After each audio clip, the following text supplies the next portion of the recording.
Good morning everyone. दोस्तों आज है जनवरी 8 2022 और हम लोग करने वाले हैं द हिंदू न्यूज़पेपर की एनालिसिस। मेरा नाम है सितेंद्र चौधरी और आप सभी का मैं स्वागत करता हूं। एक बार ब्रीफली देख लेते हैं आज हम लोग कौन कौन से टॉपिक पढ़ने वाले हैं। दोस्तों सबसे पहला हम लोग टॉपिक पढ़ेंगे वो पढ़ेंगे इंडिया की जीडीपी प्रोजेक्शंस के बारे में। देखिए बहुत सारी ऑर्गेनाइजेशंस ऐसी होती हैं जो जीडीपी की प्रोजेक्शंस करती रहती है ना, 2022 में कितनी होगी, 23 में, 24 में, वो सब करते रहते हैं। लेकिन जब एनएसओ यानी कि जो गवर्नमेंट की ऑर्गेनाइजेशन है वो जब प्रोजेक्शंस करती है तो वो हमारे लिए इंपॉर्टेंट हो जाता है। जब आरबीआई करता है, वर्ल्ड बैंक करता है ना, इंपॉर्टेंट हो जाता है। तो इस चैप्टर को हम लोग सबसे पहले पढ़ेंगे इस टॉपिक को। अगला जो टॉपिक रहेगा that is going to be about the uniform civil code. हालांकि बहुत ज्यादा डिटेल में नहीं जाऊंगा, फिर भी आपको मैं बताऊंगा कि यूनिफॉर्म सिविल कोड न्यूज में क्यों है और यूनिफॉर्म सिविल कोड का मतलब क्या होता है, थोड़ा सा आपको बताऊंगा, ज्यादा डिटेल में तो फिर वो टॉपिक बहुत बड़ा हो जाएगा। अगला जो टॉपिक करेंगे that is going to be about the animals in circus. Circus वगैरह में भी आप गए होंगे तो आपने देखा होगा वहाँ पे एनिमल्स को काफ़ी ज़्यादा टॉर्चर किया जाता है। तो उसके बारे में छोटी सी न्यूज़ है, उसको हम लोग थोड़ा देख लेंगे। आज का जो एडिटोरियल सेक्शन रहने वाला है that is going to be about climate and people participation. Actually यही आज का एडिटोरियल सेक्शन भी है और ये है भैया जीएस पेपर 3 से, यानी हमारा जो एनवायरमेंट इकोलॉजी वाला पोर्शंस है वहाँ से हम इसको कवर करते हैं। और क्लाइमेट चेंज के बारे में, ग्लोबल वार्मिंग और ये जो दुनिया भर के एफर्ट्स लिए जाते हैं इसके बारे में कोई भी अगर टॉपिक होता है तो हमारे मेंस के पर्सपेक्टिव से काफ़ी इंपॉर्टेंट हो जाता है। और आपके लिखने के लिए कुछ क्वेश्चंस भी मैंने यहाँ पे दिए हैं, ठीक है। तो इस एडिटोरियल को पढ़ के आप कुछ मेंस के क्वेश्चंस भी हैंडल डेफिनेटली कर सकते हो। चलिए अगला जो न्यूज़ रहेगा that is going to be about the Japan and USA की डील एक हुई है जिसमें जापान के अंदर यूएसए के 50,000 ट्रूप्स अगले 5 साल के लिए रहने वाले हैं। इसके बारे में थोड़ा सा आपको बताऊंगा। जापान यूएसए की हिस्टोरिकल जो रिलेशन है उसके बारे में भी थोड़ा सा जानकारी आपको मैं यहाँ पे दूंगा। अगला जो टॉपिक है that is going to about the India is going to surpass Japan. तो थोड़ा सा हम लोग अपने आप को कॉन्ग्रेचुलेट कर सकते हैं खुद को, क्योंकि इंडिया की जो जीडीपी है वो बेसिकली जापान की जीडीपी को 2030 में सरपास करने वाली है, ऐसा नया रिसर्च सर्वे फाइंडिंग्स के अंदर आया है। उसके अलावा कुछ एडिशनल टॉपिक भी हमारे पास हैं, उनको भी देख लेंगे। ठीक है जी, चलिए ज़्यादा डिले नहीं करते हैं, सीधा करते हैं काम की बात। लेकिन ये टेस्ट के बारे में आपको मैंने बता ही दिया है पहले। प्रीलिम्स की टेस्ट सीरीज हम लोग लॉन्च कर रहे हैं और हम लोग मेंटरिंग सेशन भी लॉन्च कर रहे हैं। डिटेल आपको मैं 2-3 दिन से दे रहा हूं। उसके अलावा ज़्यादा डिटेल अगर आपको जाननी है डिस्क्रिप्शन में बॉक्स में जो लिंक दिया हुआ है उस पर क्लिक करें, ज्वाइन करें, डिस्काउंट लें और अपनी तैयारी को एक कदम आगे लेके जाएं। चलिए दोस्तों शुरुआत करते हैं आज के पहले टॉपिक की। आज का जो पहला टॉपिक है वो है एनएसओ के बारे में और जीडीपी प्रोजेक्शंस के बारे में। देखिए थोड़ा सा आपको मैं बता देता हूं कि एनएसओ क्या है। एनएसओ का मतलब होता है नेशनल स्टैटिस्टिकल ऑफिस, ठीक है, नेशनल स्टैटिस्टिकल ऑफिस, ठीक है। ये एक नया ऑर्गेनाइजेशन है, यानी कि एक नया इंस्टीट्यूशन है।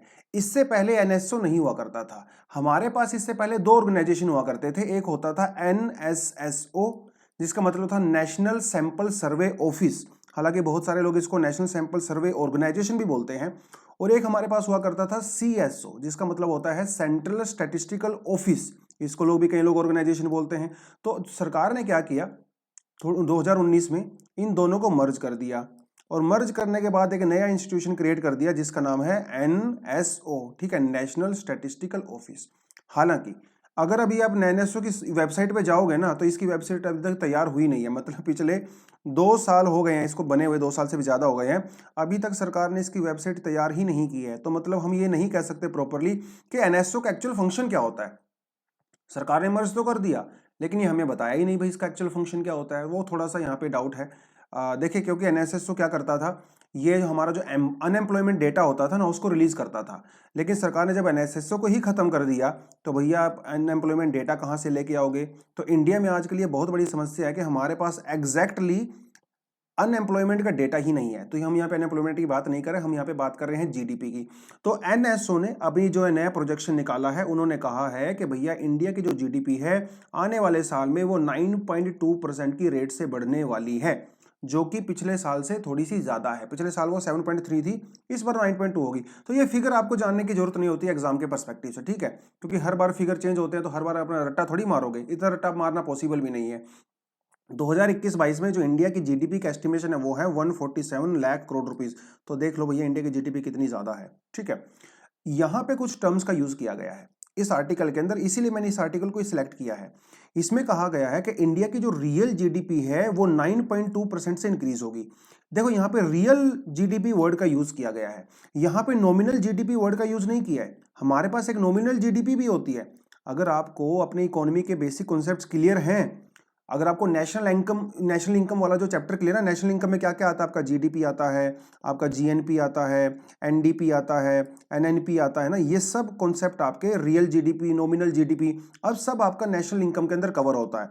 तो इस तरह के आर्टिकल को समझने के लिए आपके बेसिक कॉन्सेप्ट पहले क्लियर होने चाहिए कि नेशनल इनकम क्या होता है, वो सारी चीजें। तो रियल जीडीपी इसने वर्ड भी यहाँ पे यूज किया है। तो रियल जीडीपी का मतलब क्या होता है, थोड़ा सा देखेंगे। एक चीज इसने और बोली है, वो इसने कहा है कांस्टेंट प्राइस। ठीक है, तो ये जो 2021-22 की जीडीपी 147.5 लाख करोड़ है ना, ये कांस्टेंट प्राइस पे है। कांस्टेंट प्राइस मतलब 2011 और 12, हमारा जो बेस ईयर है वो 2011 और 12 है। इंडिया, हम लोग जो भी अपना जीडीपी काउंट करते हैं वो अपने बेस ईयर से काउंट करते हैं 2011 एंड 12। इसे कहा जाता है जीडीपी एट कांस्टेंट प्राइस। एक हमारे पास होता है जीडीपी एट करंट प्राइस। ठीक है, जीडीपी एट करंट प्राइस, एक होता है जीडीपी एट कांस्टेंट प्राइस, ये थोड़ा आप ध्यान रखना है। हमारे पास एक होता है जीडीपी एट फैक्टर कॉस्ट, है ना, एक हमारे पास होता है जीडीपी एट मार्केट कॉस्ट, या फिर मार्केट प्राइस भी कह सकते हो। ये कुछ कॉन्सेप्ट होते हैं जो आपको बेसिकली क्लियर होने चाहिए। देखिए न्यूज़पेपर के एनालिसिस में तो सब क्लियर नहीं हो सकते, मैं सिर्फ इमेजिन कर सकता हूँ, अज्यूम कर सकता हूँ कि आपको ये कॉन्सेप्ट पहले से पता होंगे। हल्का फुल्का मैं ब्रशअप कर सकता हूँ, बिल्कुल बेसिक से कराने लगेंगे तो भैया 3 घंटे तो इसी में लग जाएगा। वो फाउंडेशन कोर्स में हम प्रॉपर तरीके से करेंगे। लेकिन क्योंकि यहाँ पे कॉन्स्टेंट प्राइस वर्ड का यूज हुआ है और रियल जीडीपी वर्ड का यूज हुआ है, मैंने सोचा थोड़ा सा आपको मैं ब्रशअप कर देता हूँ। वैसे तो आपको इतने स्मार्ट हो, आपको पहले से पता ही है, हल्का सा रिवाइज मैं आपको यहाँ पे करवा देता हूँ। देखिए जीडीपी एट कांस्टेंट प्राइस, एक होता है हमारे पास जीडीपी एट करंट प्राइस। तो आप करंट प्राइस समझ जाओगे तो कांस्टेंट प्राइस तो खुद ही समझ जाओगे। करंट का मतलब क्या होता है, करंट का मतलब होता है प्रेजेंट, मतलब आज, अभी, इसी समय जब हम लोग क्लास कर रहे हैं। तो करंट का प्राइस का मतलब होता है जब भी आपको किसी चीज का प्राइस निकालना होता है तो आप क्या करते हो, उस चीज की क्वांटिटी लेते हो, है ना, quantity of the current year, मतलब 2022 की हम लोग बात कर रहे हैं, multiplied by price of current year. ठीक है, करंट ईयर मतलब हम यहाँ पे 2022 कंसीडर कर रहे हैं। तो जब इससे हम लोग निकालते हैं तो हमारी करंट जीडीपी निकलती है। तो हमारी कंट्री में जितनी भी चीजें, गुड्स और सर्विसेज प्रोड्यूस हो रहे हैं, अगर उसको हम गुड्स और सर्विसेज के प्राइस से मल्टीप्लाई कर दें तो हमें यह पता चल जाएगा कि इंडिया में जो है कितना हम लोग प्रोड्यूस कर रहे हैं मॉनेटरी टर्म में। वही तो मतलब होता है ना जीडीपी का, है ना, monetary value of all goods and services produced with in the boundary of the country, that is the meaning of GDP. तो जितनी भी चीजें हम लोग प्रोड्यूस करते हैं उनको हम लोग प्राइस से जब मल्टीप्लाई करते हैं तो इसे कहते हैं जीडीपी एट करंट प्राइस, मतलब प्रेजेंट में। लेकिन कांस्टेंट प्राइस का मतलब क्या होता है, कांस्टेंट प्राइस में एक्चुअली हम लोग कोई प्रीवियस ईयर लेते हैं, कोई पिछला कोई साल लेते हैं, उससे कंपैरिजन करते हैं कि कितना जो है हमारा जीडीपी ग्रोथ हुआ है कि नहीं हुआ है। देखिए जो प्रेजेंटली जीडीपी की ग्रोथ होती है वो काफी ना कंफ्यूजन हो सकता है उसमें, हो सकता है वो प्राइस के बढ़ने की वजह से हुई हो। लेकिन जो एक्चुअल जीडीपी होती है ना वो तब मानी जाती है जब आपकी प्रोडक्शन बढ़ती है ना। जैसे मान लो आप एग्जाम्पल के तौर पे एक चीज देखें कि जैसे मान लो आप कोई किसान हो, ठीक है, और आप जो है 1 kg वीट प्रोड्यूस करते हो, 1 kg वीट प्रोड्यूस करते हो 2015 में। ठीक है, आपने 1 kg वीट प्रोड्यूस किया और उस समय 1 kg वीट का प्राइस था 100 रुपए।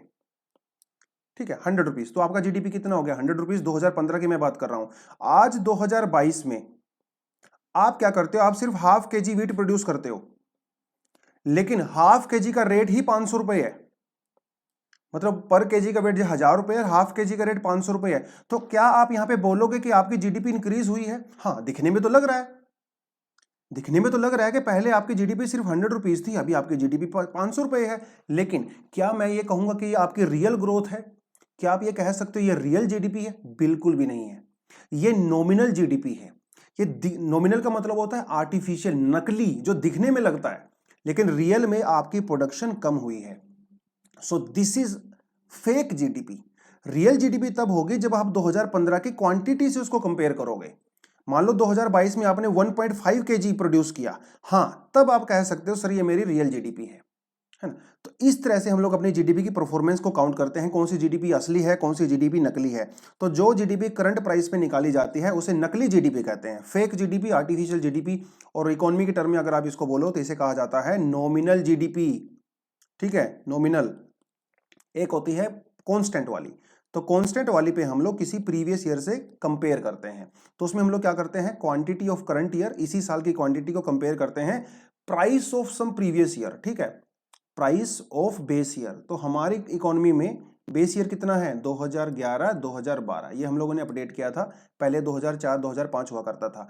तो जब आप 2011-12 के प्राइस से उसको कंपेयर करोगे तो उसे कहते हैं रियल जीडीपी। तब पता चलेगा आपने असली ग्रोथ की है कि नहीं की है ना। प्रेजेंट में तो महंगाई की वजह से भी लग सकता है आपकी ग्रोथ हुई है, लेकिन एक्चुअल में पता चलता है पीछे वाले साल से, है ना। तो इसे कहते हैं रियल जीडीपी जब आप बेस ईयर पे निकालते हो। और इस समय हमारा बेस ईयर कितना है, 2011-2012। हालांकि इतना डिटेल में भी मुझे जाना नहीं था, चलिए फिर भी थोड़ा मैं भावनाओं में बह जाता हूँ कभी कभी और थोड़ा डिटेलिंग में चला जाता हूँ, लेकिन आपको ये सब पहले से पता है ना, मैं सिर्फ आपको थोड़ा रिवाइज ही करवा रहा था। तो दोस्तों ये होता है हमारा जीडीपी एंड कांस्टेंट प्राइस, ठीक है, जीडीपी एट कांस्टेंट प्राइस। और रियल जीडीपी मैंने आपको बता ही दिया। तो एक हमारे पास होती है नॉमिनल जीडीपी, एक हमारे पास होती है रियल जीडीपी। जब आप नॉमिनल जीडीपी को रियल जीडीपी से डिवाइड करते हो तो हमारे पास क्या आता है, हमारे पास आता है जीडीपी डिफ्लेटर।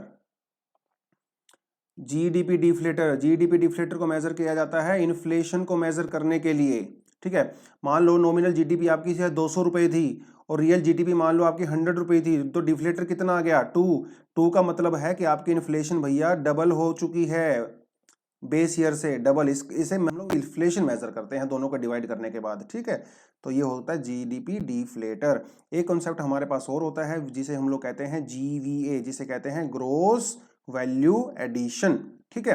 पहले हम लोग जीडीपी जो है वो फैक्ट्री कॉस्ट पे निकालते थे, लेकिन आजकल हम लोग जीडीपी जो है मार्केट कॉस्ट में निकालते हैं, जिसे हम लोग GDP GVA eight basic price भी कहते हैं। एक अलग से कॉन्सेप्ट है, कॉम्प्लिकेटेड कॉन्सेप्ट है थोड़ा सा, इसलिए मैं आपको रिकमेंड करूंगा कि पहले इसको आप ना थोड़ा सा गूगल करें, अपने बेसिक कॉन्सेप्ट क्लियर करें, फिर कभी फ्यूचर में अगर ये आर्टिकल आएगा तो फिर आपको मैं थोड़ा सा जीवीए बताऊंगा। बेसिकली हल्का सा आपको पता ही है कि ग्रोस वैल्यू एडिशन, किसी भी चीज को प्रोड्यूस आप जब करते हो तो उसके अंदर वैल्यू ऐड करते हो, राइट।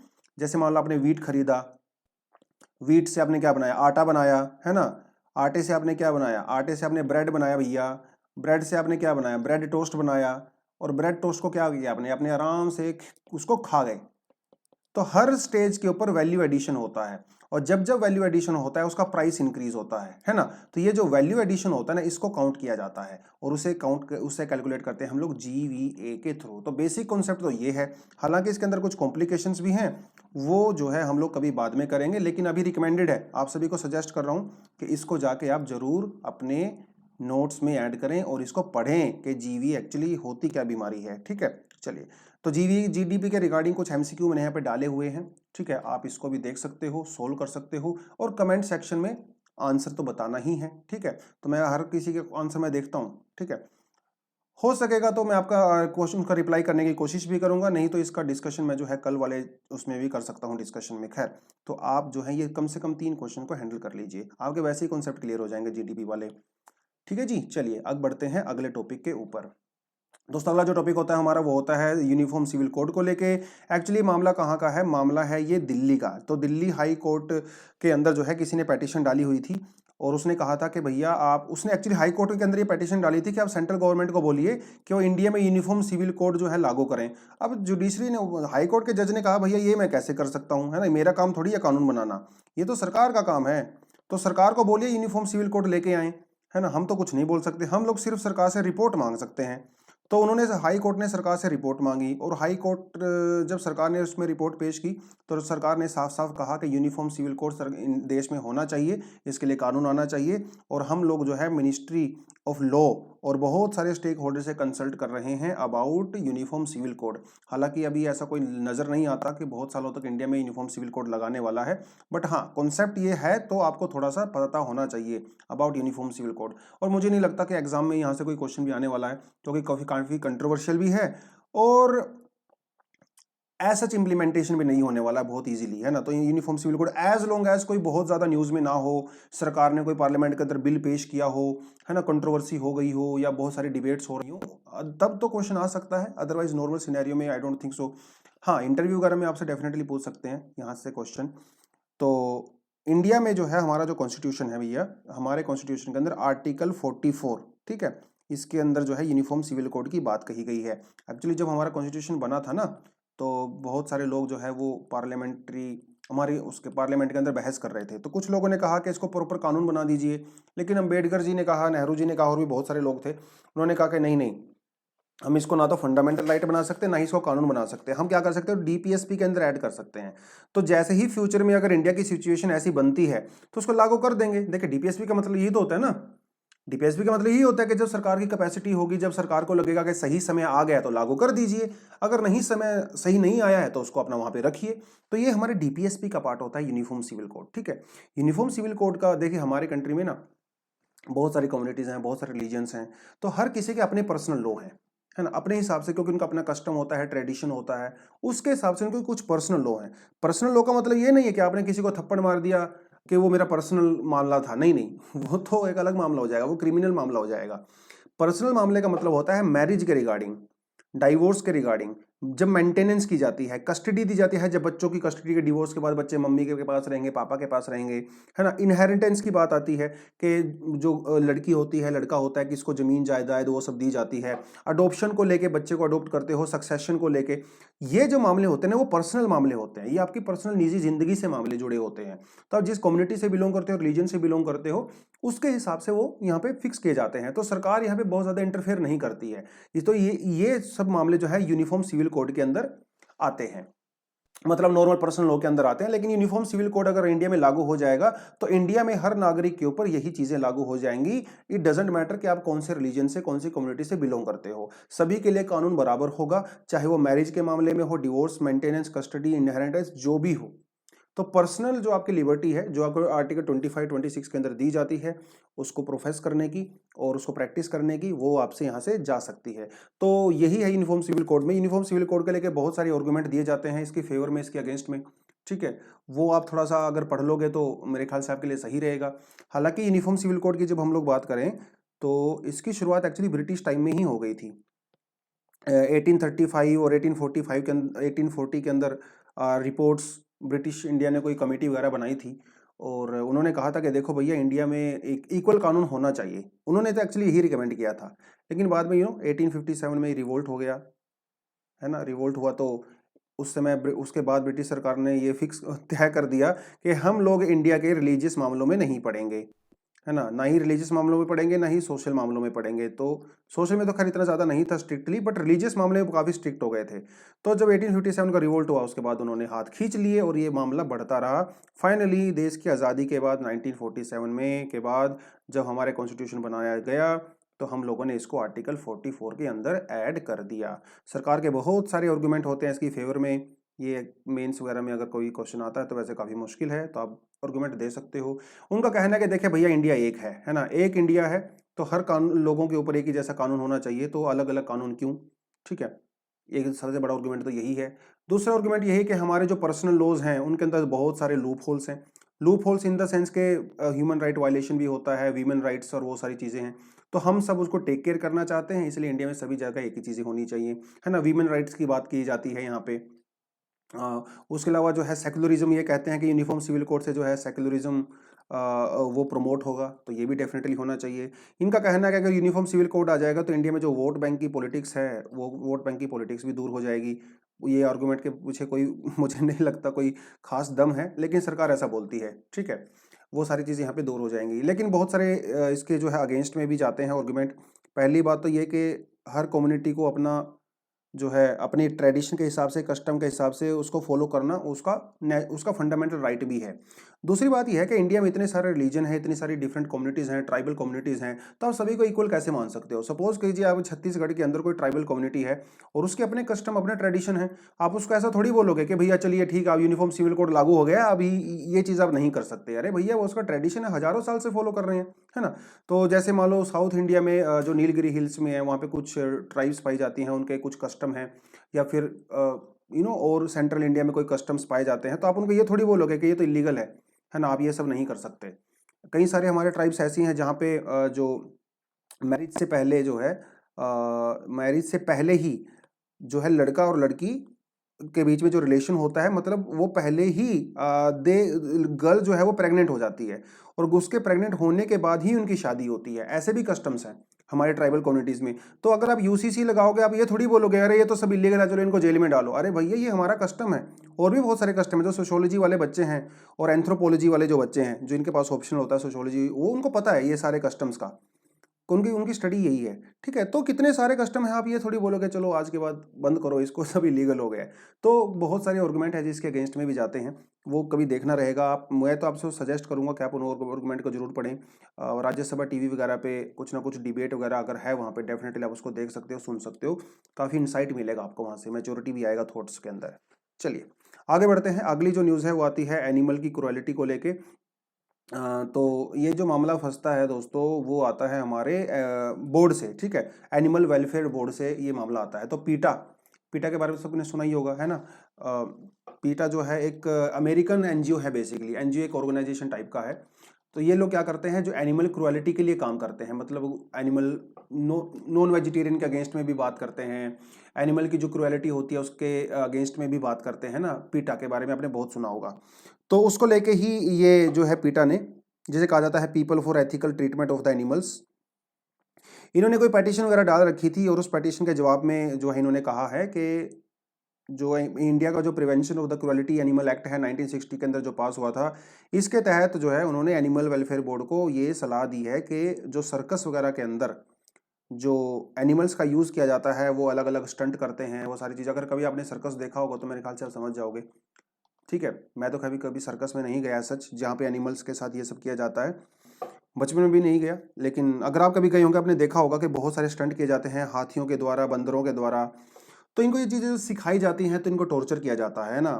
तो इनकी फ्रीडम जो होती है, एनिमल्स के अंदर जो नेचुरल फ्रीडम होती है, वो सब डिस्ट्रॉय हो जाता है बेसिकली। एक अननेचुरल जो है इनके साथ ट्रीटमेंट किया जाता है। तो उसके अगेंस्ट में इन्होंने बोला है कि भैया आप चेन वगैरह के बंद इनको रखा जाता है ना, वो सारी सारी चीज़ें हैं।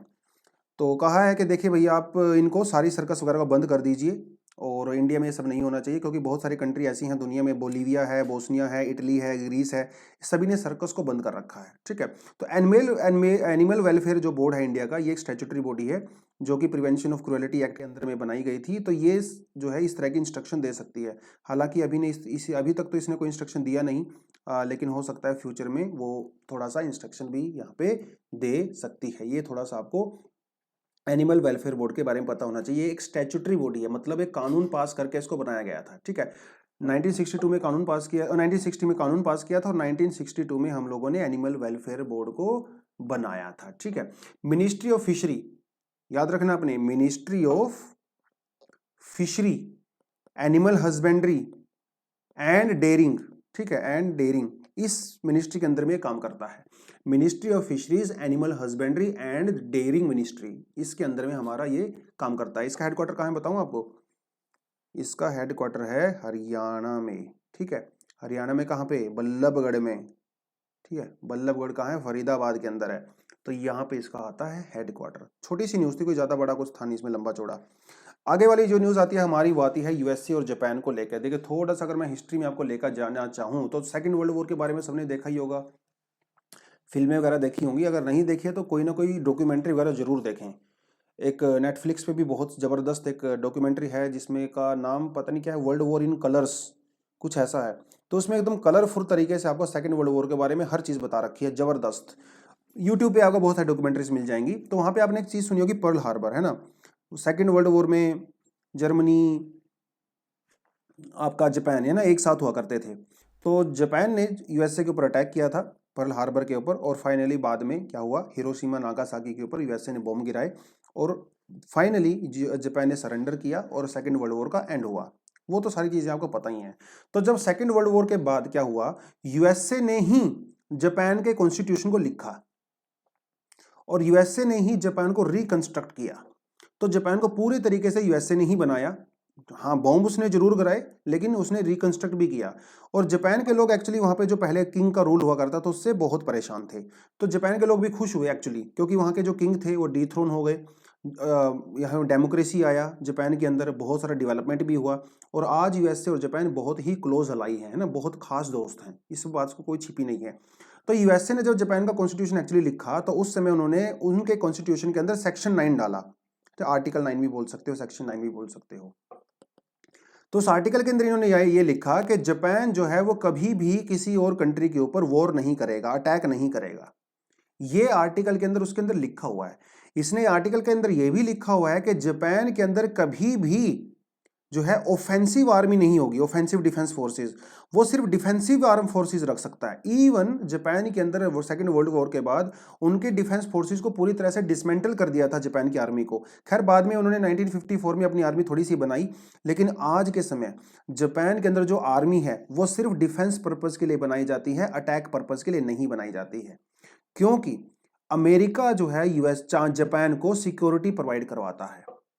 अगर जापान के ऊपर कभी कोई अटैक होता है, किसी दूसरी कंट्री करती है, तो यूएसए वो जापान को प्रोटेक्ट करेगा। ऐसा यूएसए और जापान लीगल तौर पे बाइंड हैं, मतलब यूएसए को करना ही पड़ेगा। यूएसए जो है जापान को सिक्योरिटी प्रोवाइड कराता है अकॉर्डिंग टू द कॉन्स्टिट्यूशन, चाहे वो न्यूक्लियर अटैक हो, चाहे जो मर्जी अटैक हो। इसीलिए यूएसए के बहुत सारे ट्रूप्स, मतलब जो पर्सनल है, डिफेंस पर्सनल, वो जापान के अंदर स्टेशन रहते हैं। अगर जापान पे हमला होता है तो तुरंत अमेरिका इसकी हेल्प करने के लिए आएगा।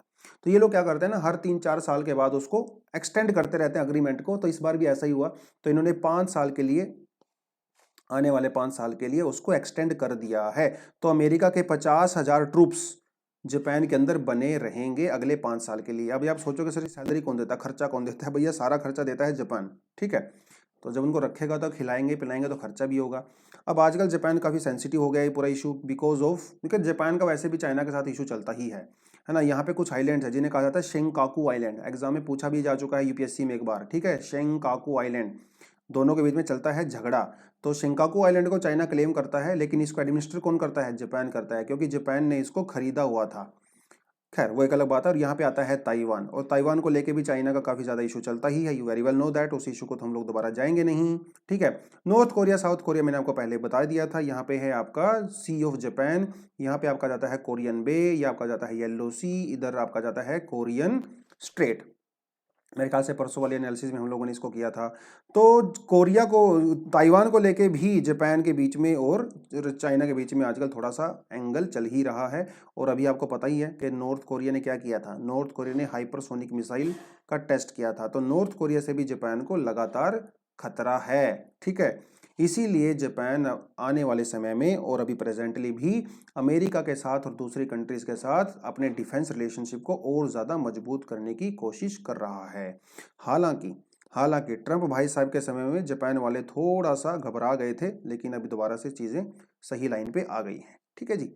यही था इसके बारे में, और कोई खास न्यूज़ नहीं था। मुझे लगा आपको मज़ा आएगा करने में, तो इसलिए मैंने आपको बता दिया। अगर आपको हिस्ट्री जाननी है तो कोई ना कोई गूगल पे आर्टिकल आपको शानदार मिल ही जाएगा। चलिए दोस्तों आगे बढ़ते हैं। अगला जो आर्टिकल है that is about India to surpass Japan as Asia's largest economy by 2030। खुशी की बात है हमारे लिए, इंडिया जो है वो सरपास करने वाला है 2030 में जापान को, ठीक है। इस समय इंडिया वर्ल्ड की 6th लार्जेस्ट इकोनॉमी है। पहले पे यूएसए है, China, Japan, Germany and UK. ये पीपीपी मॉडल पे नहीं है, ये रियल मॉडल पे है, ठीक है। पीपीपी वाले मॉडल में तो इंडिया पहले से ही 3rd नंबर पे है, परचेजिंग पावर पैरिटी जिसको बोलते हैं। तो इंडिया की जो नॉमिनल जीडीपी है वो जो है कितनी हो जाएगी, 8.4 ट्रिलियन बाय 2030। तो अच्छी बात है। हमारा जो मिडिल क्लास है, आप जैसे लोग, मेरे जैसे लोग ग्रो कर रहे हैं उसके बारे में, ठीक है। तो ये तो कोई और खास न्यूज़ इसमें थी नहीं। बस आपको मैं क्या बताऊंगा, सजेस्ट कर सकता हूँ कि आप थोड़ा पीपी के बारे में जरूर पढ़ें, ठीक है। परचेजिंग पावर पैरिटी काफ़ी ज़्यादा न्यूज़ में रहता है, तो वो थोड़ा पढ़ सकते हो अगर आपका मन है तो। बाकी तो कुछ था नहीं इस आर्टिकल में। आगे बढ़ते हैं, जो है वो है, देखिए आज का एडिटोरियल। तो ये 3 क्वेश्चन मैंने यहाँ पे लिखे हैं मेंस। हालांकि इनका जो लिखने वाला कंटेंट होगा वो मोर और लेस एक सेम होता है, लेकिन लैंग्वेज का फर्क होता है ना। तो लैंग्वेज का थोड़ा फर्क है, खेल है। बाकी रिफ्रेजिंग मैंने इधर उधर कर दिया है। ये क्वेश्चन अगर आप हो सके तो आज का एडिटोरियल पढ़ के लिखने की ट्राई कर सकते हो, ठीक है। एडिटोरियल क्या कहता है, इस एडिटोरियल हम लोग जीएस पेपर 3 से कवर करेंगे, जिसमें हम लोग एनवायरमेंट इकोलॉजी के बारे में बात करेंगे। तो ये आर्टिकल बात करता है नेट जीरो के बारे में। अब नेट जीरो क्या होता है आपको सबको पता है। नेट जीरो का मतलब होता है कि जितना ग्रीन हाउस गैसेस को आप एटमॉस्फेयर के अंदर रिलीज करोगे, उतने ही एटमॉस्फेयर से CO2 को रिमूव करोगे। ये तो मतलब होता है ना कि भैया ना नफा ना नुकसान, जितना दिया उतना लिया, वो मतलब होता है नेट जीरो का, ठीक है। और इंडिया जो है, मोदी जी ग्लासगो में ये वादा करके आए कि 2070 तक हम लोग नेट जीरो अचीव कर लेंगे। लेकिन नेट जीरो अचीव करने में सबसे बड़ा जो इंपॉर्टेंट रोल होगा वो किसका होगा? फॉरेस्ट का होगा। आप सभी को पता है फॉरेस्ट क्या करते हैं? फॉरेस्ट कार्बन को सिंक करते हैं, एब्जॉर्ब करते हैं, स्टोर करते हैं। तो अगर आपको नेट जीरो अचीव करना है तो जंगल आपको टेक केयर करना पड़ेगा। अब यहाँ पे दो चीजें होती हैं जंगल के बारे में, दो चीजें हैं। एक तो ये है कि आप नए पेड़ पौधे लगाइए, प्लांटेशन कीजिए। एक होता है कि जो आपके पास एग्जिस्टिंग फॉरेस्ट हैं आप उनकी टेक केयर कीजिए, आप उनको और बेटर बनाइए। तो नेचुरल रीजनरेशन जिसको बोलते हैं, ऑलरेडी जो एग्जिस्टिंग फॉरेस्ट होते हैं उनको रीजनरेट कीजिए, उनको रिवाइव कीजिए। और एक होता है प्लांट लगाइए। तो बहुत सारी स्टडी ये कहती हैं कि प्लांट लगाना जो है वो इतनी ज्यादा सक्सेसफुल स्ट्रेटेजी नहीं है। ऑलरेडी जो फॉरेस्ट एग्जिस्ट करते हैं उनको रिवाइव करना ज्यादा सक्सेसफुल स्ट्रेटेजी होती है। क्योंकि देखिए आप जो प्लांट्स लगाओगे ना, ये आने वाले 15-20 सालों में बड़े होंगे, 25 साल भी लग सकते हैं, डिपेंड करता है, तब जाके उनकी इतनी कैपेसिटी होती है। लेकिन जो एग्जिस्टिंग फॉरेस्ट होते हैं भैया, उनकी कैपेसिटी तो अभी है ना, उनको आप रीजनरेट कर सकते हो।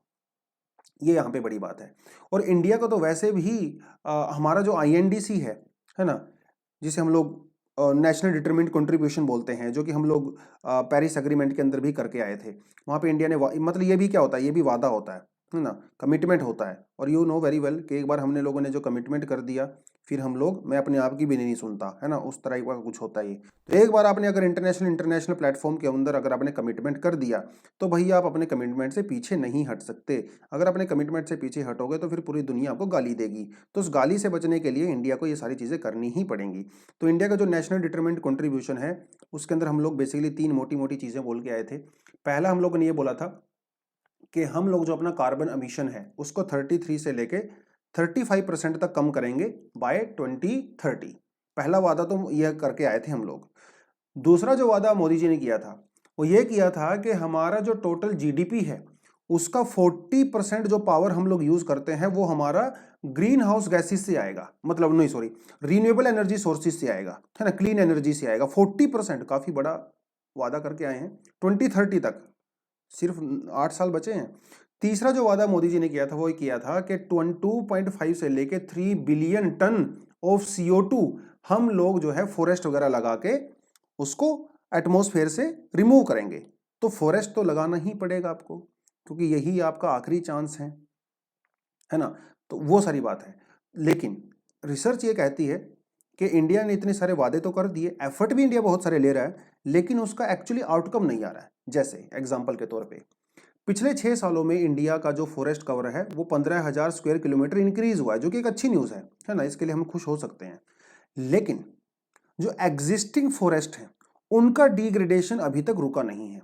हम नए पेड़ पौधे तो लगा रहे हैं लेकिन पुराने वाले जो हैं उनका डिग्रेडेशन हो ही रहा है। 1989 की जो स्टेट ऑफ फॉरेस्ट रिपोर्ट थी उसके तहत इंडिया का जो ओपन फॉरेस्ट था वो सिर्फ 7.83% था, लेकिन आज के समय में जो इंडिया का ओपन फॉरेस्ट है वो बढ़ के 9.26% हो गया है। इससे ये इंडिकेट होता है कि इंडिया का जो एग्जिस्टिंग फॉरेस्ट कवर है ना वो डिग्रेड हो रहा है। ये मतलब है इसका, ठीक है। क्यों हो रहा है, इसके क्या कारण है? इसका कारण है ओवरग्रेजिंग, फॉरेस्ट फायर और एनक्रोचमेंट। एंक्रोचमेंट बहुत सारे तरीके से हो सकती है। आप एग्रीकल्चर के लिए एंक्रोचमेंट कर सकते हो, आप इंडस्ट्री लगाने के लिए कर सकते हो, सेटलमेंट के लिए कर सकते हो, ग्रेजिंग के लिए भी एंक्रोचमेंट होता है। अलग अलग तरीके से एंक्रोचमेंट हो सकता है। तो अगर आपको ये सब चीजें रोकनी है, अगर आपको इंडिया का फॉरेस्ट कवर बढ़ाना है, अगर एग्जिस्टिंग फॉरेस्ट को अगर आपने प्रोटेक्ट करना है, तो उसके लिए क्या चाहिए? उसके लिए चाहिए पीपल्स पार्टिसिपेशन। लोगों की भागीदारी के बिना तो कुछ हो ही नहीं सकता। जब तक लोग भागीदार नहीं बनेंगे तो भैया कैसे सारी चीजें काम करेंगी, है ना। वो सब चीजें हैं। अब इंडिया में पीपल पार्टिसिपेशन को लेके क्या माहौल है वो भी देख लेते हैं। देखिए इंडिया जो डेमोक्रेसी है ना, और हम लोग डिसेंट्रलाइजेशन की बात करते हैं, हम लोग जो है पीपल्स को पावर देने की बात करते हैं। पीपल पार्टी डेमोक्रेसी का यही तो मतलब है। इनिशियली क्या था इंडिया में 1980s में, हम लोग ज्यादा पीपल पार्टिसिपेशन में बिलीव नहीं करते थे। हालांकि हम लोग, ऐसा नहीं है कि लोगों की टेक केयर नहीं करते थे, टेक केयर करते थे, लेकिन ज्यादातर जो पॉलिसीज होती थी ना वो सेंटर ऑफ इंडिया से या स्टेट गवर्नमेंट से ही आती थी। लोकल ग्राम लेवल पंचायत वगैरह पे हम लोग ज्यादा पार्टिसिपेट नहीं करते थे, क्योंकि ज्यादातर जो है फोकस वो कॉमर्स के ऊपर हुआ करता था। लेकिन बाद में 1990s के बाद में हम लोगों ने लोकल कम्युनिटी को भी एंगेज करना शुरू कर दिया। जिसे कहा जाता है जॉइंट फॉरेस्ट मैनेजमेंट। तो मतलब फॉरेस्ट मैनेजमेंट को कौन करेगा? उसको सेंट्रल गवर्नमेंट भी करेगी, उसको स्टेट गवर्नमेंट भी करेगी, उसे लोकल एडमिनिस्ट्रेशन भी करेगा, उसे ग्राम पंचायत भी करेगी। तो ग्राम पंचायत को भी हम लोग फॉरेस्ट के मैनेजमेंट में काम में लगाएंगे, क्योंकि जंगलों के अंदर जो वहाँ के ट्राइबल कम्युनिटीज हैं वो तो वहीं रहती है ना, और जंगलों को ट्राइबल कम्युनिटी से ज्यादा अच्छे से कौन समझ सकता है? भैया वो हजारों साल से वहां पे रहते हैं। तो आप उनकी मदद के बिना आप फॉरेस्ट की मैनेजमेंट नहीं कर पाओगे। और उस समय इंडिया ने बहुत सारे स्टेप लिए, और जितने भी स्टेप इंडिया ने लिए, जैसे आप ये भी बोल सकते हो, जैसे प्रोजेक्ट टाइगर हम लोगों ने चलाया, हम लोगों ने सोशल फॉरेस्ट्री वाले प्रोग्राम चलाए, बहुत सारे प्रोजेक्ट हम लोगों ने चलाए। एक्सटर्नल एजेंसी जैसे वर्ल्ड बैंक ने, यूरोपियन यूनियन ने हम लोगों को बहुत सारा हेल्प दिया। लेकिन लेकिन धीरे धीरे वो लोकल पार्टिसिपेशन कम होने लगा, जिसका नतीजा आज भी हम लोग देख सकते हैं।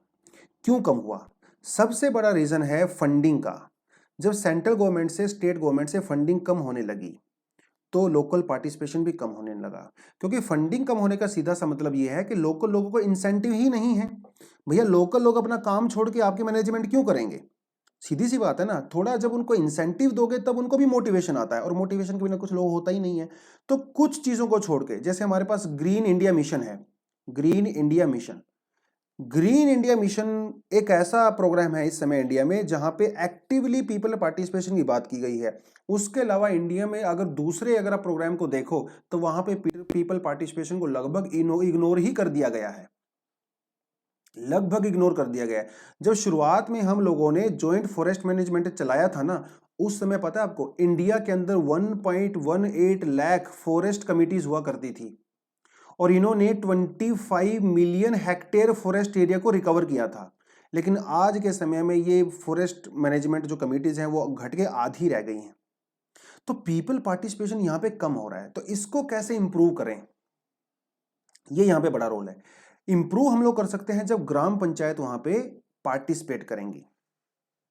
ठीक है, जो ये प्लांटेशन वगैरह किया जाता है वो बहुत इंपॉर्टेंट है। कैसे, थोड़ा सा आपको बता देता हूं। जैसे मान लो ये जंगल है, ठीक है, अब मान लो ये जंगल है तो यहाँ पे तो ज्यादा पीपल जो मूवमेंट वगैरह अलाउड नहीं है, लेकिन आसपास के जो गांव हैं, जंगलों के आसपास के जो गांव हैं जहाँ पे कुछ लोग रहते हैं, तो अगर सरकार फंडिंग नहीं करेगी, अगर सरकार इनको मोटिवेट नहीं करेगी, तो ये लोग जंगलों को तो कुछ नहीं कहेंगे, लेकिन अपने आसपास के एरिया में पेड़ पौधे नहीं लगाएंगे।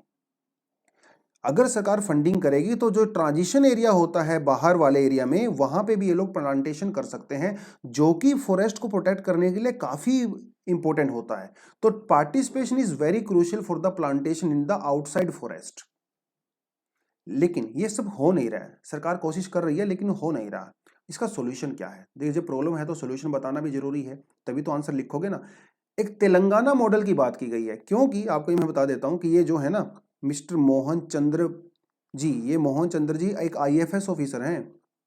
आप भी लोकल आईएफएस ऑफिसर बनोगे, इंडियन फॉरेस्ट सर्विसेज में जाओगे, है ना, और ये हैदराबाद में ही इनकी पोस्टिंग है, तो इसलिए इन्होंने हैदराबाद का एग्जाम्पल दिया। हैदराबाद में एक प्रोग्राम चलाया है जिसका नाम है तेलंगाना हरित निधि। बड़ा जबरदस्त प्रोग्राम है, कभी इसके बारे में पढ़ोगे तो आपको समझ में आएगा। इन्होंने क्या किया, ग्रीन फंड बनाया। उस ग्रीन फंड में ये लोग पता क्या करते हैं, जैसे वहाँ के जो लोकल एमपीज होते हैं, एमएलएज वगैरह होते हैं, उनकी सैलरी से हर महीने 500 रुपये काट लिया जाता है। जो सिविल सर्वेंट होते हैं, ये खुद रहे होंगे, है ना, अभी भी हैं, इनकी सैलरी से भी हर महीने 100 रुपया काट लिया जाता है। जो गवर्नमेंट ऑफिशियल्स हैं, गवर्नमेंट जो एम्प्लॉयज़ हैं, उनकी सैलरी से हर महीने 5 रुपये काट लिए जाते हैं।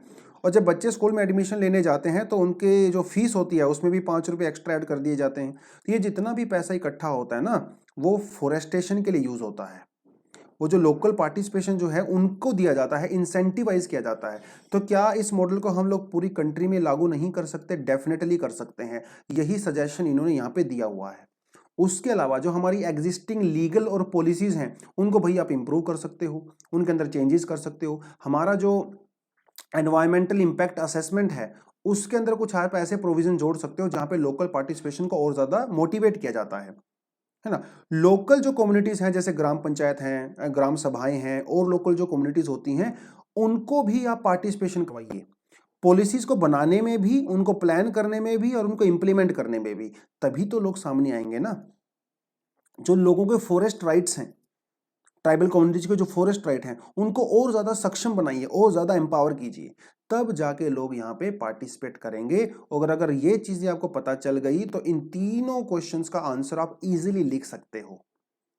एक बार में समझ नहीं आया कोई बात नहीं, दोबारा से इस सबको सुन लीजिए।